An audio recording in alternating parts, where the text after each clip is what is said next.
यहाँ पे आप पढ़ सकते हैं रूस के किलर ड्रोन के बारे में। रूस ने ये ड्रोन ईरान से हासिल किए हैं। इन ड्रोन को रूस ने सीधे नाटो देश पोलैंड पर इस्तेमाल किए। इस घटना के बाद यूरोप के कई देश हाई अलर्ट पर आ गए हैं और इस समय आप 3 देशों को हाई अलर्ट पर देख सकते हैं, पोलैंड, यूक्रेन और रूस। पिछले कुछ दिनों पहले ही प्रधानमंत्री मोदी ने इन तीनों देशों का दौरा किया है। पहले वे मॉस्को में पुतिन से मिलने गए, फिर कुछ हफ्तों के बाद पोलैंड और उसके बाद यूक्रेन जाकर राष्ट्रपति जेलेंस्की से मिले। देखिए, इस दौरान रूस, पोलैंड और यूक्रेन सभी काफी हद तक शांत थे और दुनिया को उम्मीद थी कि यह शांति बनी रहेगी। धीरे धीरे सीज फायर की दिशा में बातचीत आगे बढ़ेगी, लेकिन दुर्भाग्यवश जेलेंस्की की बयानबाजी ने इस उम्मीद को तोड़ दिया, क्योंकि जब पीएम मोदी के साथ जेलेंस्की खड़े थे तब उन्होंने कहा था कि वे युद्ध का अंत चाहते हैं और नहीं चाहते कि ये युद्ध लंबा चले। जैसे ही प्रधानमंत्री मोदी भारत लौटे, जेलेंस्की ने पश्चिमी मीडिया के साथ बैठकर कहा कि यूके, यूएसए की सरकार पर यूक्रेन को ऐसे हथियार दे जिसकी वजह से वो रूस पर गहरा हमला कर सके। जैसे ही ये बयान आया, उसके बाद रूस का गुस्सा बढ़ गया, क्योंकि जब मोदी जी यूक्रेन में थे तब रूस ने कीव पर कोई भी बमबारी नहीं की थी,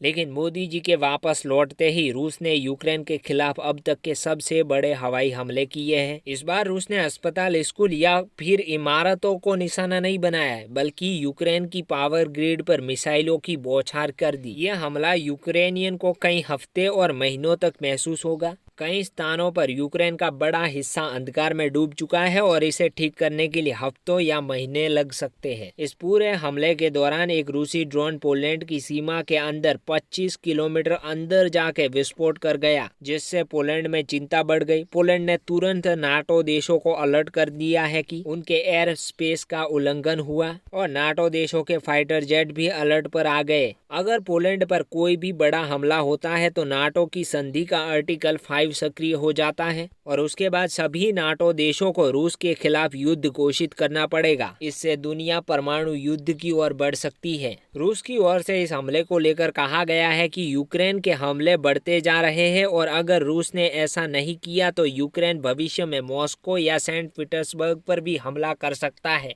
पुतिन ने एक बार कहा था कि अगर रूस के अस्तित्व पर कोई भी खतरा आया तो रूस परमाणु हथियार का इस्तेमाल करने से पीछे नहीं हटेगा।